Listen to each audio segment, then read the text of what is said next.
स्वर्गत पद्म विभूषण रमाकांत रथ जड़े दक्ष प्रशासक थिले एवं जड़े सुविख्यात कवि थिले एवं तांकर ओडिया अस्मितार एक प्रतीक थिले कहले अत्युक्ति होब ना। तांकर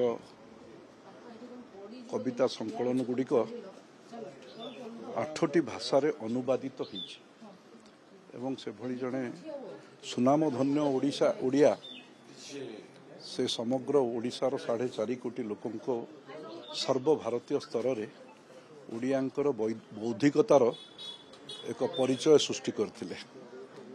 ओडिया जातिर जो बौद्धिकता ताहा समग्र डॉक्टर रमाकांत रथंक माध्यम ही ओडिया बौद्धिकता को सारा भारत वर्ष स्वीकृति प्रदान करथिला। से दृष्टि तांकर निधन रे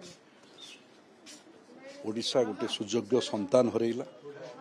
प्रभु जगन्नाथ तांकर परिवार को शक्ति प्रदान करंतु एवं तांकर अमर आत्मा को सद्गति प्राप्त करंतु।